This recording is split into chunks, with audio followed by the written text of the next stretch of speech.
Hello, everyone. My name is Richard C. Wilson, the founder of commercialrealestate.com and our sister company, Family Office Club. I'm here today with my friend John Maines, who is the CEO and founder of Pinnacle Storage Properties. They have 19 different self-storage facilities right now, over $100 million in assets, and they've accomplished all of that growth. And I think it's just about 5 years or just under 6 years. So welcome, John. Thanks for being here. Thanks for having me. Good to see you. Yeah, you too. So you want to add anything to your background or to my description of Pinnacle, just to make sure I have it right? We've actually been in existence for 4.5 years. We haven't even, March will be our 5th year anniversary. We have over 1 million square foot of storage. We've done a total of 25 deals. We've recycled 5 of them, and we have 1 ground up deal in Round Rock, Texas. So total of 25 deals in a 4.5 year time frame. We've raised over $32 million of private equity in that time frame at $50,000 a shot. So it's been a little bit of work. Yeah, I'm sure. Well, there's a podcast called How I Did It, which is about building big companies like Starbucks. I think this is kind of like an episode of How I'm Doing It. If anyone wants to see somebody building $1 billion organization over, a 10, 15 year period, it seems like you guys are on track to have big numbers in the future. So I appreciate you taking the time to do this interview and kind of go through. For those of you watching on video, I had real pretty hair when, like Richard does in that screen, before I started this whole thing. So that's how I did it, is I lost all this hair. Right.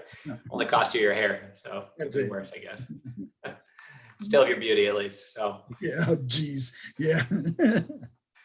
All right. So my first question here: now that you manage over $100 million in self-storage assets, what do you see from your particular view of the forest that most investors and investment firms don't realize or is not obvious?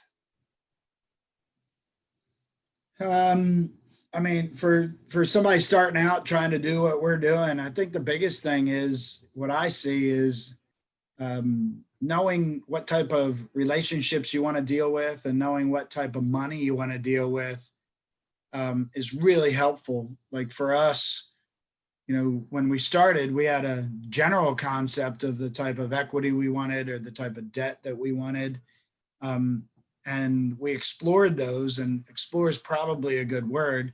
Actually, probably experiment is a better word, because, we made some mistakes along the way of different relationships that we've gotten into from an equity standpoint, from a debt standpoint, that, had we known all of that in hindsight, we probably would have done it a little bit differently. And through that education, we truly know what we want now. And we focus more on that than saying, okay, let's try this. We focus on what it is we actually want now. Right. Great. What has led to your momentum in closing over 25 self-storage asset transactions very quickly, while many other people I know from running our investor club are doing 1 to 4 deals a year and patting themselves on the back? I mean, how have you been able to get all these assets done when some just do 1 deal a year? That's a great question, because the lead up to that question in all of this is we've been an overnight success, and we haven't. So people would think that that's a big accomplishment in a 4.5 year time frame, but I've been in storage for 15 years now. So, and Right. Robbie and Eric and all of us combined have almost 30 years of experience combined together in the storage industry. So it looks like we've had this overnight success, but in reality, it's been building year after year. And for me, being the face of the company, I started that face piece 10 years ago and started getting out and speaking about storage, not only in the storage industry, but in the investment community and things like that. So it was a lot of seed planting over and over and over again. Like this podcast in itself, I've probably done, in the last 4 years, I've probably done 700 of these or something. I mean, it's some crazy amount of either magazine articles, blogs, podcasts, YouTube videos, all, LinkedIn, all of that kind of stuff kind of all works together in harmony, that if you Google John Manus self-storage, you're going to find 100 different things that I've done. So the momentum that we've built prior to us starting the company, from a name recognition standpoint of who John Manus is and who Robbie Dunn is and who Eric Osterhuss is, all started prior to that 4 or 5 years. So then you take the three of us with that synergy, put that together, and now you got a really big momentum, right? So I think it's a combination of starting earlier and then having that all start to gel really, really well.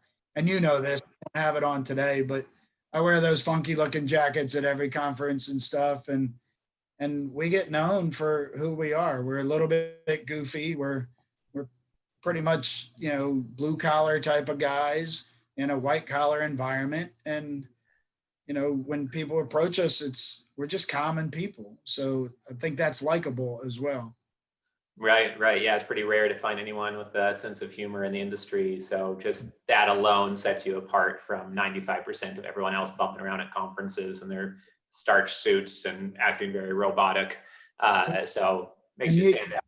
I've said this to you before, but how do you stand out in a room of navy and gray skinny suits, right? You come bald, old, fat, and you wear some funky looking jackets, and you stand out, right? So, and that's what we do. Right. Yeah, that's great. Appreciate that. How stable and reliable is self-storage when you compare it to multifamily? What are the trade-offs? Well, I mean, now's the perfect test and the perfect time, right? With the pandemic and everything like that. And the only thing I can say is, back in January, before everything started happening, we were talking about, I kept bringing up over and over again, we need some type of correction. I mean, there's so much money being thrown at everything, and people are with no storage background are just building storage anywhere, and they're building these 120, 150,000 square foot properties, and they don't know how to run them, so they don't know revenue management or marketing or anything like that. And that was making me way more nervous back in January than when the pandemic hit. And all of that relates to the question you just asked, and that is, the pandemic hit in what I'll call early March. We had our best March ever. We had our best April ever. We had our best May, June, July, August. We're having a great November. I mean, when you add all that together in the realm of storage versus multifamily, when all this happens, I saw a thing today that another 762,000 people applied for unemployment today.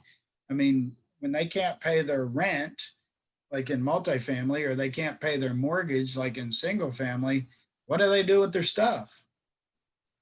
They put it in storage, right? And here you are, and it's a perfect example of what can happen in a major catastrophe type of environment, like a pandemic, that storage outdoes everybody. I mean, look what's happening in retail, right? I'm driving by and seeing now renting signs and vacant on brand new stuff and 2-year-old and 3-year-old stuff, because all these retailers are going out of business. Your small office buildings, everybody's working from home, so they're starting to move out of those. Your large office buildings, everybody's working from home. And what do they do with all that office furniture? They put it in storage. Right. So it just, from a common sense type of application, is when they get rid of everything else, they always keep the stuff. And the stuff goes in storage. Right. Yeah, good point. I have heard positive things from everybody in self-storage. And it's a good point that even if the multifamily space got hurt worse than it is now, that it might still just help storage slightly, or just even out storage, a couple % more bad accounts, but maybe double the new clients coming in. Who knows, right? So it sounds like you guys are doing quite well through the pandemic, right? Yep. Yeah, great. In your experience now working with banks of all types and sizes, what are the three keys to getting bank financing in the self-storage industry? I'm going to go back to your first question where I said people need to pick what they really want, right? So a lot of my peers in the industry love CMBS style money, or what I call Wall Street type of money, which is non-recourse and you're only signing on carve outs and stuff like that. That's the waters that we had to wade through early to try to figure out what it was that we wanted. We realized that's not what we wanted.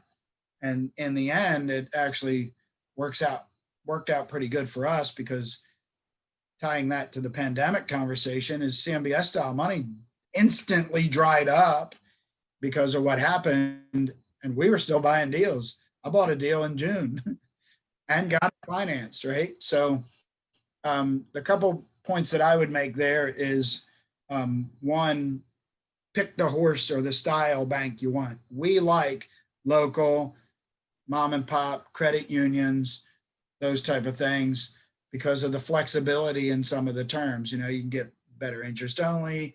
The interest rates might not be as competitive as CMBS style money, but we have the flexibility of either refinancing or getting out in 3 to 5 years, where CMBS style money's 10-year. So some of those things are key to understanding what it is you're trying to accomplish. For us, it's all been credit unions, small banks, relationship style banks. As far as getting the actual loans, having somebody that can sign on the mortgage, right? First deal that Robbie and I did, we didn't have enough signing power. So a buddy of mine had a doctor and we gave a piece of the pie away, and he became our partners and he signed on the debt with us. And what we did for him as a trade-off to that, not only did he get a piece of the pie, but when we went and refinanced it after we gained enough net worth to sign on our own debt, we took him off the loan and left him with his same percentage. So he took us to the dance. We're going to be loyal to him for taking us to the dance. So, and that was the first deal Robbie and I did, is we had no net worth. We didn't have any money. Right. So how do you get it done? You bring in people that can get it done, and you don't be greedy and you give away stuff in order to get it done. So first, finding the right types of banks. Secondly, finding the partners that can help you get it done.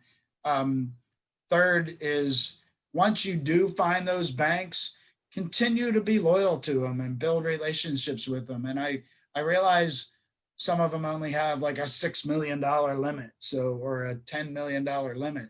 So what we do is we refi them out after 3 or 5 years, take somebody else that's willing to do that loan, and then we do a different loan with them, and we stay loyal to those kind of banks. And most of our banks are depository banks.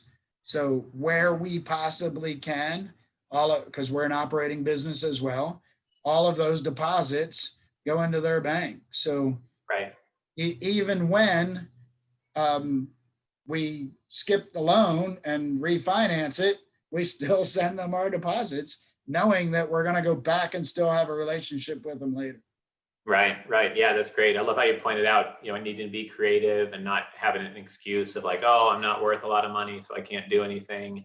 You guys rolled up your sleeves and figured it out, and you just make it seem practical the way that you put it like that. One of my marketing mentors early on was Frank Kern, and he would come to a conference with people all in their suits, and he'd come in his flip-flops and his board shorts.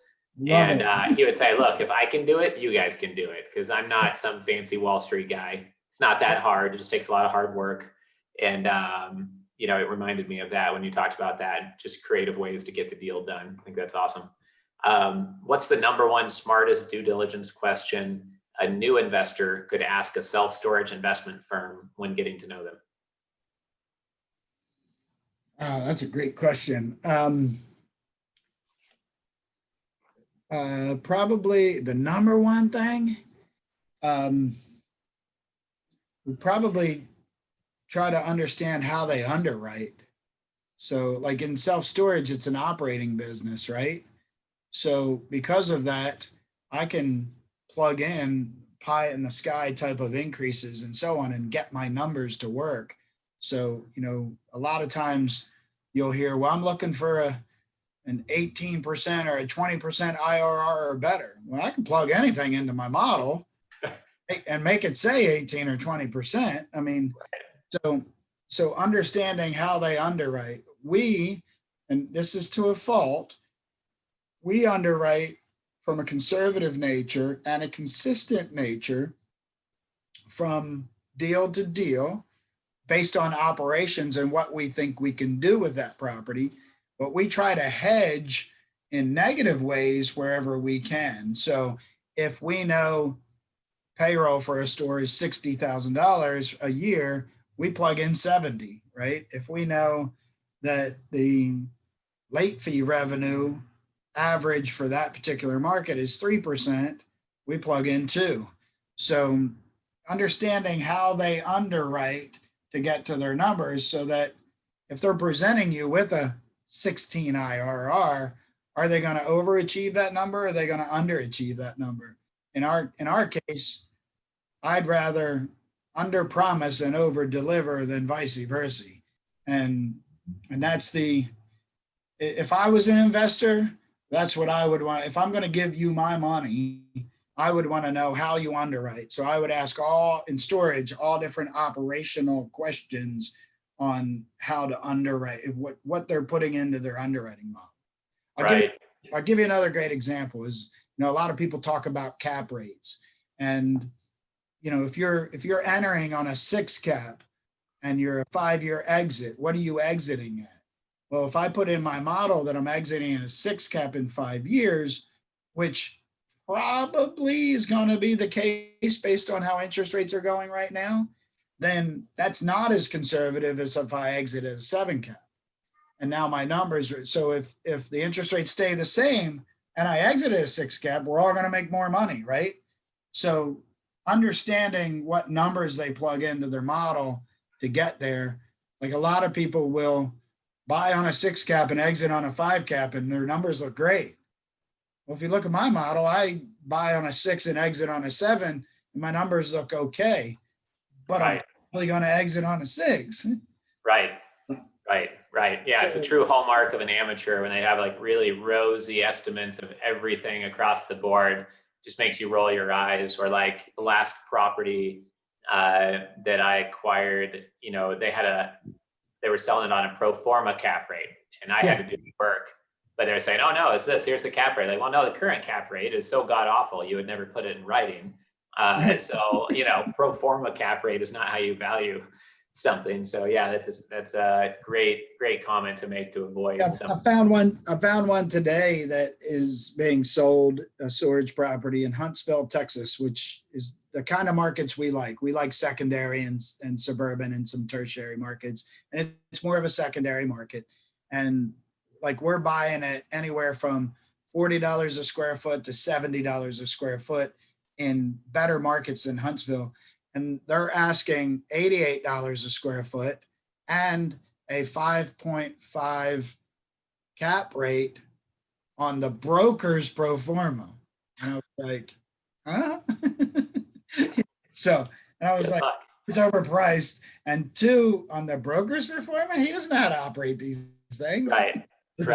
We're in the same situation right now in one asset. And I told my broker, I was like, well, the listing broker's got to sell and we don't have to buy. So we'll come back in a month. And when he hasn't sold it, then he won't think we're so crazy, Correct. Exactly.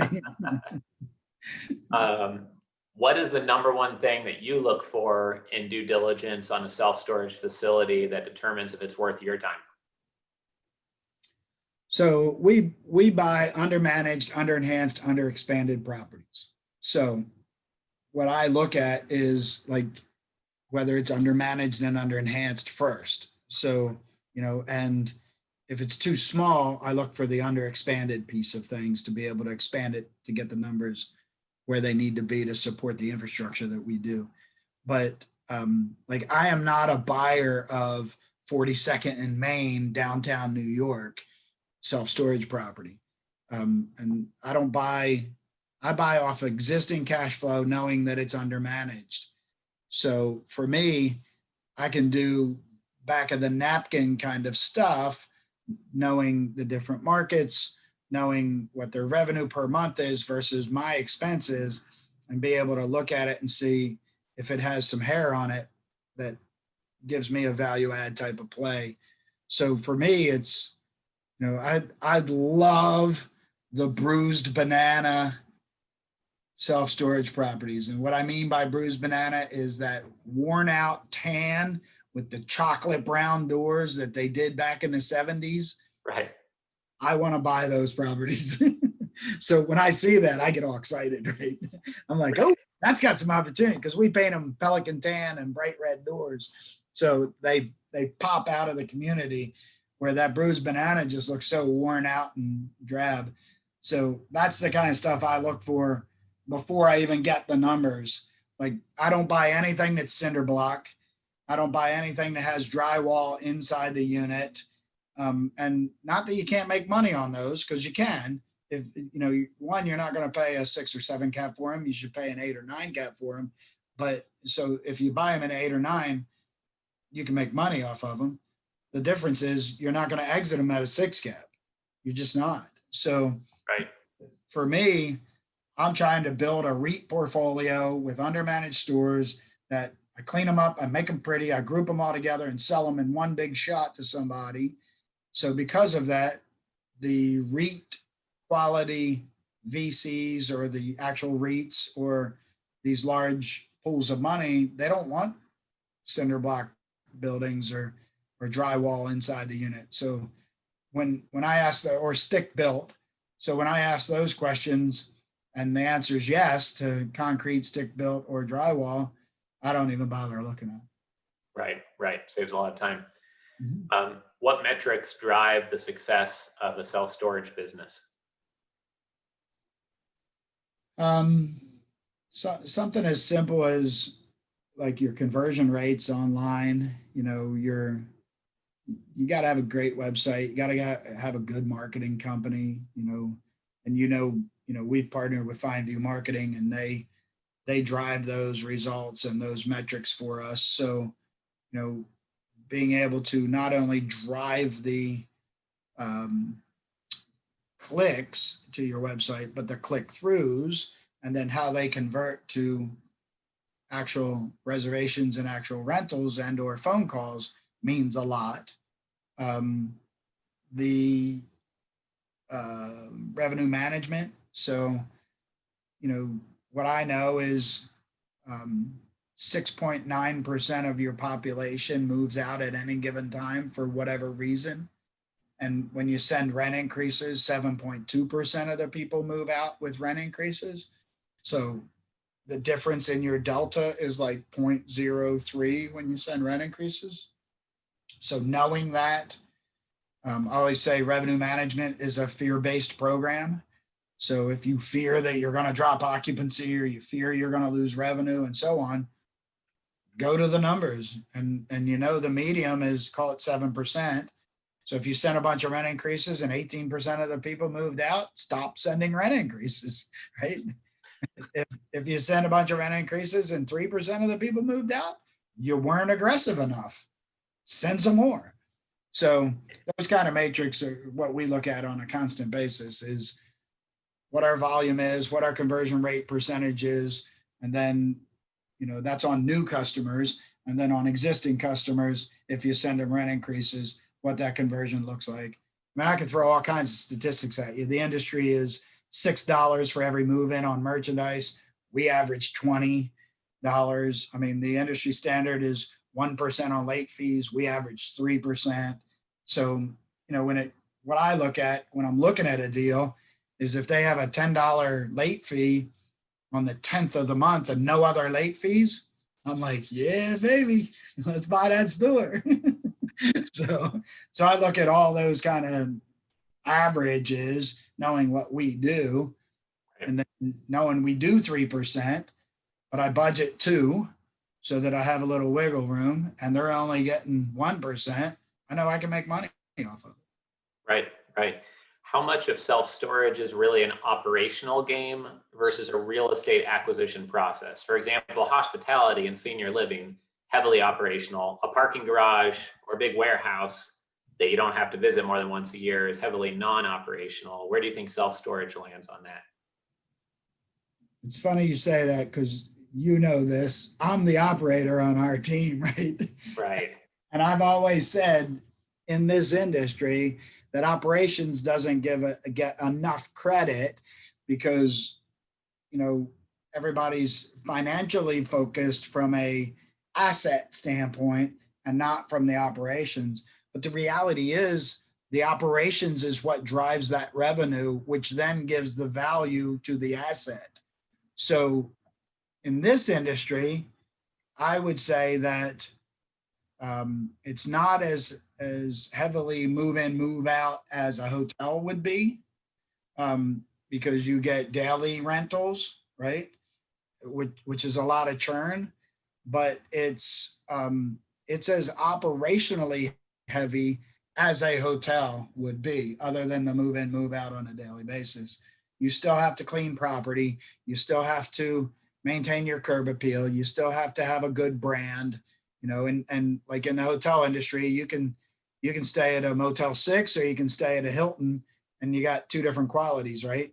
Well, what brand are you trying to create from your curb appeal and all that kind of stuff, which requires capital and money and things like that. You can run a mom and pop type of self-storage property operationally and not pick up your trash and not fix your gate when it's broken and all the stuff that your motels do.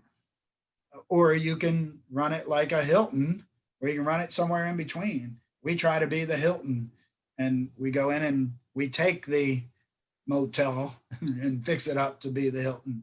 So operationally, I think it's probably in line with a hotel. It doesn't get enough credit that it's in line with a hotel. Right, right, makes sense. For self-storage commercial properties, are there any special tax credits or areas of the tax code that you guys navigate, or is it simple cost segregation in many cases that you guys do, or what does that look like? Simple cost segregation is what we do. Yeah, I hate to give you like a one-word answer, but that's the answer. that's what I thought. That's what I thought. Okay, cool. I'm not the expert there, so just making sure I wasn't blind to something else that was special about the space. But I'm guessing with a good NOI on a property, you get a pretty good, 25 to 30% kind of write off that first year on the depreciation with those studies, I would guess, typically, right? Correct. Yeah, and you're getting cash flow at the same time, and right, negative K1, which is a beautiful thing about our tax code. For sure. What have been 3 big lessons learned while building a $100 million plus investment firm that you can share with others that are just getting started? First lesson is pick the right partners.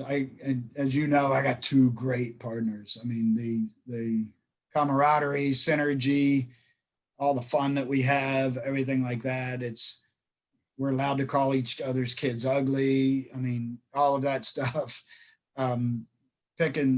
Picking the best partner is key. And I always say that, what dissolves partnerships is when one feels like they're working harder than the other one, or one feels like they're taking more risk than the other one, or whatever. That's what dissolves partnerships. And I'm a workaholic. And when we started this thing, I was concerned that they couldn't keep up because of how much I work. And those 2 outwork me all the time. And that's impressive, right? So picking the right partners.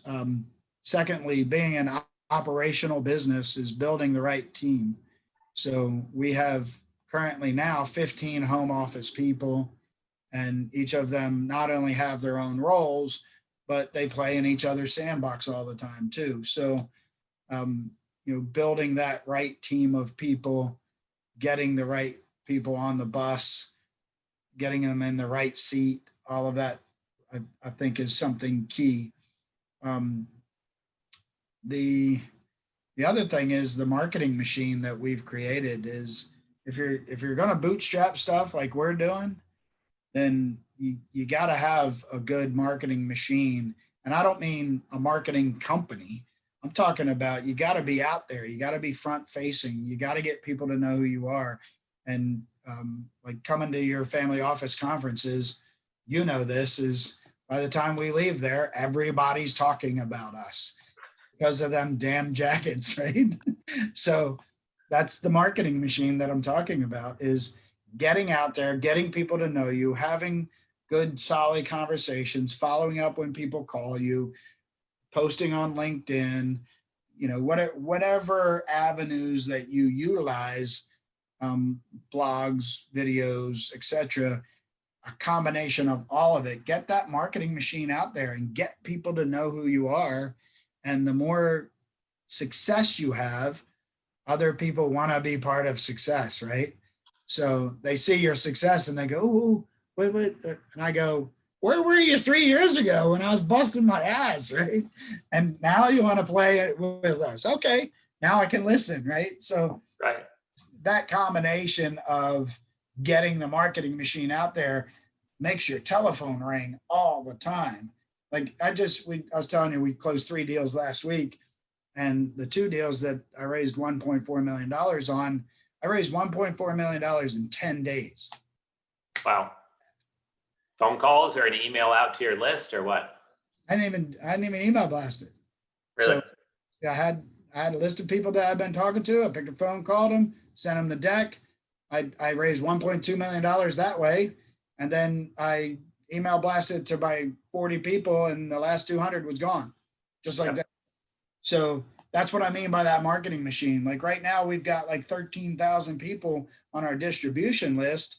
And believe it or not, I've probably physically talked to 7,000 of those people over the last 4 or 5 years. And that's that marketing machine, right? So, so the third point I would say is, if you're trying to do it in the way we've done it, is get out there. Don't be shy. Don't like, so for the record, I got 13,000 people on the distribution list and I only have 130 investors, right? So that's a lot of no's, right? That's a lot of people telling me no. They haven't told me no. They just haven't voted with their wallet. But I've had a lot of conversations to only get 130 people. But those 130 people have generated $32 million worth of equity. There's the machine. Right. Got it. What's the most expensive mistake that you have had to make the hard way that you could help others avoid by sharing it here in the interview? Well, I'll give you one of the first mistakes that we made. I don't know if it's the hardest one, but one of the first ones is we got an LOI from a company out of New York that they looked at the Katy project that we had 3.5, 4 years ago. They gave us an LOI. We liked what we saw on the paper. We paid them $8,000 an underwriting fee to underwrite the project. Then we paid them another $38,000 for a application fee to get it rolling and so on. So total of, I think it was $46,500, I think was the total tab. And the most expensive lesson I learned there is that the LOI piece of paper is not worth the piece of paper that it's written on. Because in the end, they told us it was 6 to 7% interest rate on a construction loan. We like that. And in the end, they came back and told us 9%. And we said, oh, that's not what you said in the LOI. Well, yeah, but my investors told me that they wouldn't do it for less than 9%.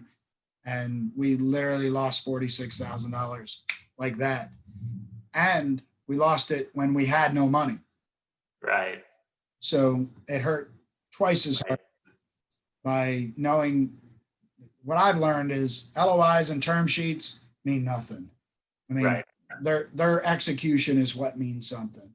It's like, you know, you giving your girlfriend a promise ring, right? And while you're dating some other chick. Right. Yeah. Right. That's what the LOI and the term sheet is. Right. It was a $46,000 mistake for us. Yeah. Besides having a stylish jacket, how can someone start out in commercial real estate brokerage and stand out and kind of earn the business of someone like yourself and do better than most others in the brokerage space?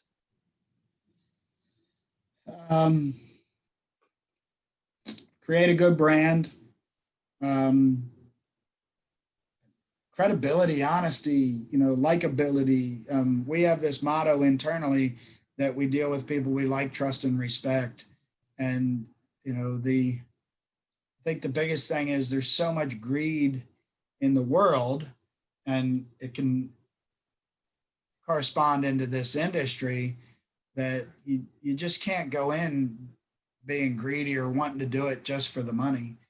You got to go into it with having a good heart and a good soul, and dealing with people that you like and you trust and you have respect for.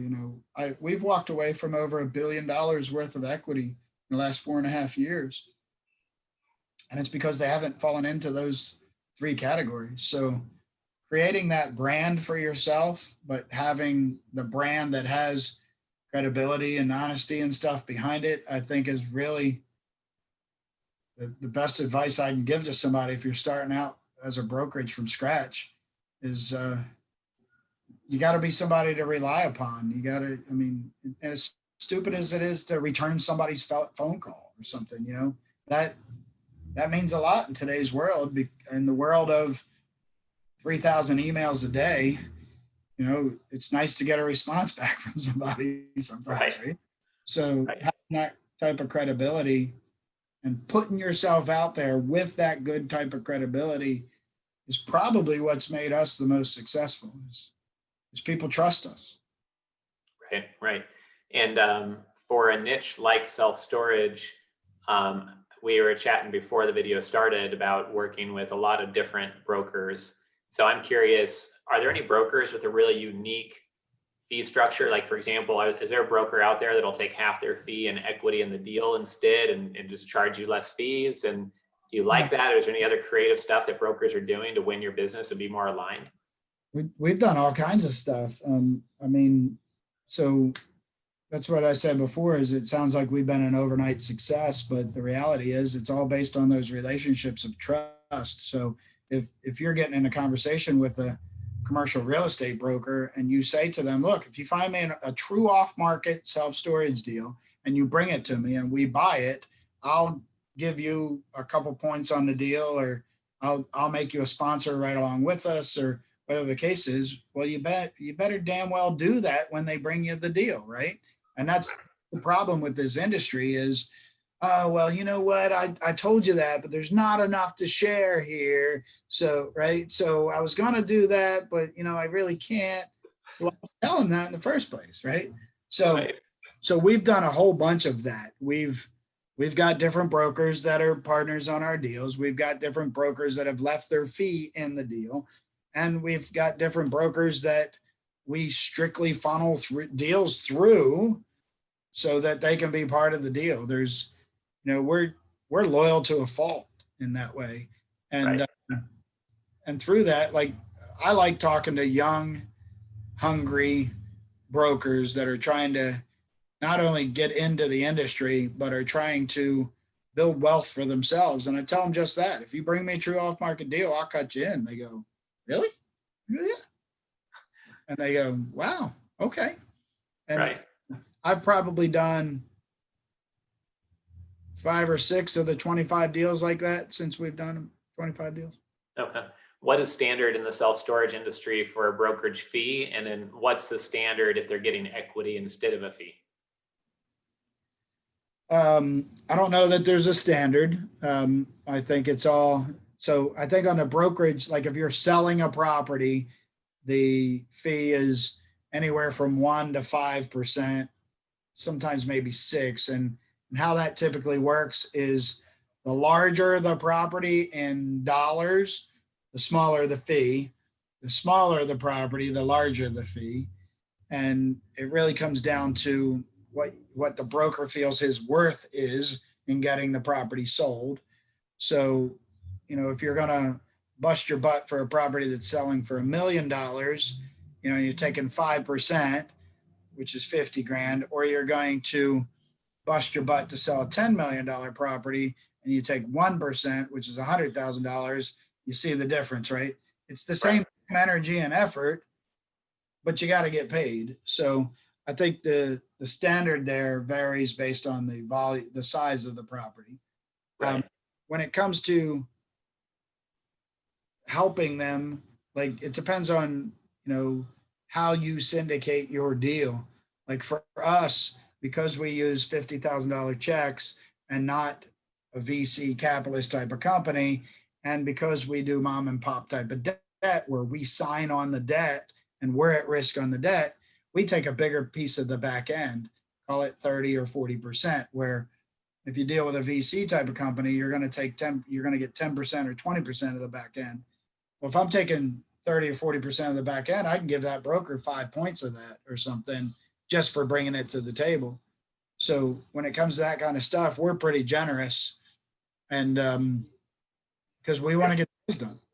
Right. If you're giving a piece of the upside on the back end, not a big chunk of equity in the deal. It's like if the deal goes well, then you get a little bit of this upside because you brought the deal to the table that was off market and probably got it at a slightly better cost basis, or just otherwise wouldn't have seen it, right? Correct. Yep. Okay. Got it. In the self-storage industry, is 65 to 75% debt the typical amount among your competitors and peers? And is that what you kind of underwrite using that assumption? It depends on if it's an acquisition or a construction. So after March, from a construction standpoint, people were like, "Hey, I want 50% down to build this thing," because the risk went through the roof, right? So, so on ground up development, I've seen anywhere from 50% to 65%. I haven't seen anything higher than 65%. On how we do our acquisitions is typically 70 to 75% of purchase price, and somewhere around 65 to 70% of total cost. So that's, you can look at it two different ways. Excuse me. We look at it both ways, but the how the bank looks at it is not your total cost. They look at it as purchase price, and the purchase price, we typically leverage 75%. Right. Okay. And since self-storage properties have been popular with institutions now for some time, what niche or type of self-storage assets do you focus on to still make money in this area? Well, that's what so a couple things. One, and I've mentioned a couple of it in this conversation, is I look for undermanaged, underenhanced, underexpanded properties, right? But I also look for them in suburban, secondary, and tertiary type of markets. Or I'll say it a little differently, is I don't focus on the top 50 MSAs like that big money that you're talking about does. They want the NFL cities, they want, all the major metropolitans inside all the loops and all that kind of stuff. I don't focus on that. I try to stay out of the headlights of those guys. What I focus on is, the towns that are just on the outskirts of that, or like a decent sized town that's out someplace. Like, to me, towns like Savannah, Georgia is a great town, or towns like Chattanooga, Tennessee are great towns, where everybody else is chasing Nashville, Tennessee. I'd rather chase Chattanooga. So, or Mobile, Alabama, or something to that nature, where I look at 45,000 population or better and 45,000 medium income or better, where a lot of those guys look at 90,000 population or better and $90,000 a year income or better. I go down to the other ones. I don't mind being the class A operator and the highest price in the market, because I'm running the property way better than what anybody else in that market is doing. Right. Yeah, makes sense. Okay, great. And what lessons have you learned regarding raising capital for commercial real estate from high net worth investors? Some of the lessons I've learned, which are interesting, is you need to educate them about self-storage, just like you would educate anybody else that's given you 10 grand. I've always found it interesting that the SEC defines an accredited investor as somebody that's worth $1 million or more in their personal net worth outside of their homestead, and makes $250,000 or more of income.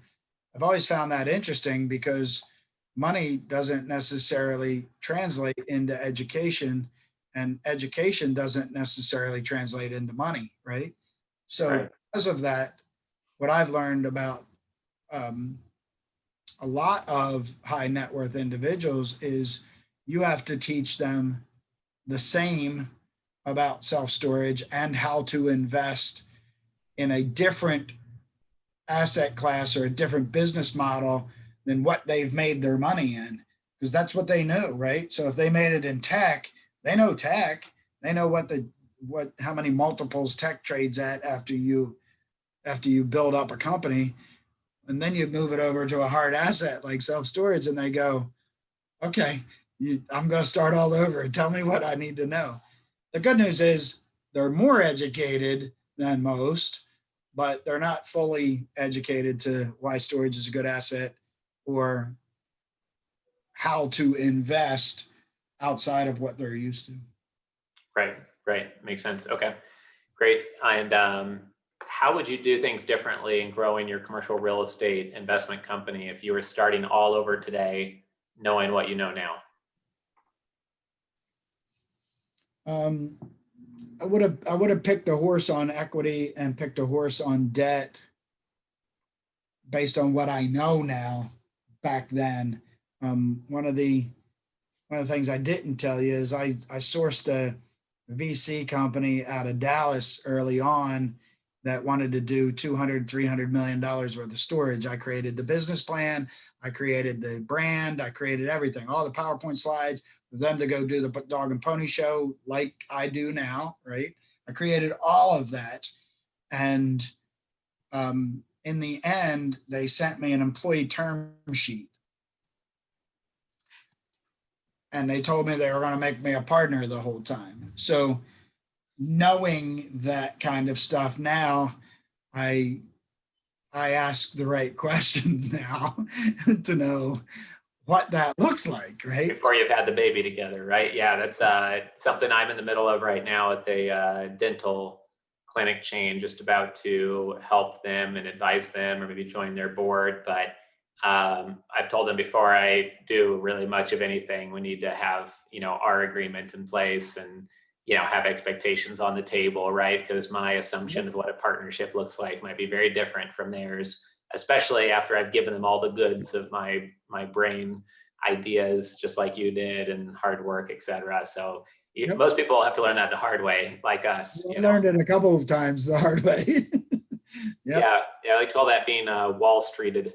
That's funny. You got to watch out for people eating your young. So, yeah. I've done that both on the equity side and I've done it both on the debt side. And knowing what I know now, I would ask the right questions back then to understand where their head was. That's what I meant by when I said, I've walked away from over $1 billion worth of equity. It's because I know how to ask the right questions now. Right. Got it. How do you secure off-market commercial real estate deal flow in the competitive space such as self-storage? I got a couple people just dialing for dollars. That's one. So they're not brokers. They're friends and family, and they make phone calls to different people.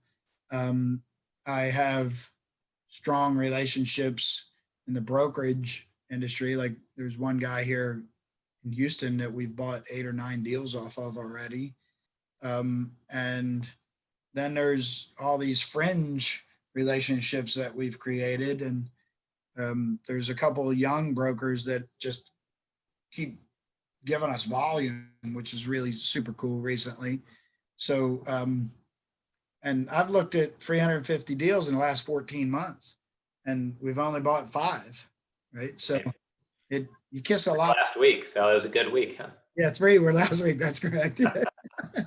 but you kiss a lot of frogs, and that's okay. But I mean, I kiss a lot of frogs when it comes to raising equity. I kiss a lot of frogs when it comes to uh, shopping debt, and I kiss a lot of frogs in doing deals. But I mean, the reality is we've created $100 million portfolio, and or better now. I haven't even, now that we've bought those three and closed on one in June, I haven't even added that to the mix, but I'll bet you it's probably 110 million or something now. So from that standpoint, sourcing them, I'll take it from anywhere I can get it. Like I see LinkedIn posts, and now what I do is I go to the comments and I tag my financial analyst on it. so that he gets the OM and all the paperwork and starts to underwrite it. So Right. I've done all kinds of crazy stuff to try to get deal flow. Doesn't matter. I mean, Right.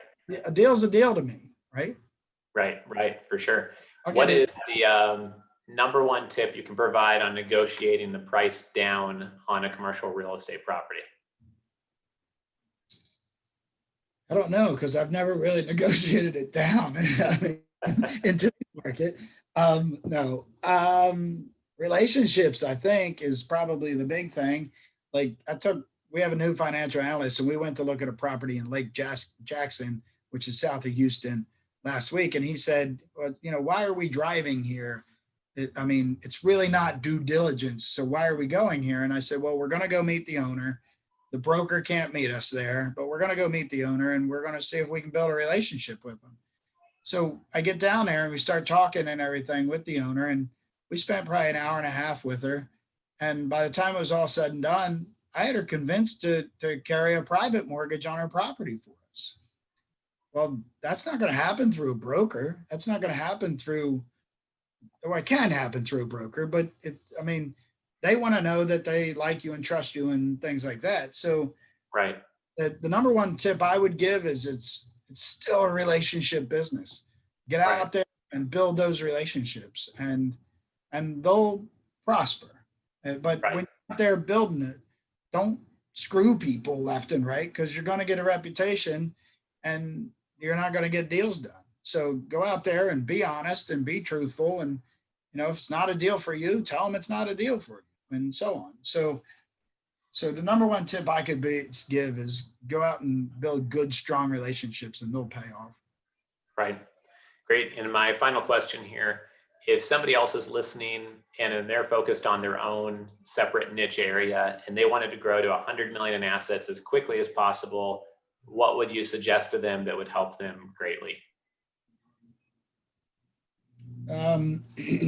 Get a good marketing company behind you, get support behind you. Like I suck at writing. I'm a numbers guy. I'm not a letters guy. So I have a ghostwriter. So get good support behind you. I have a marketing company that posts 8 out of 10 of my LinkedIn posts. I post the other 2 myself.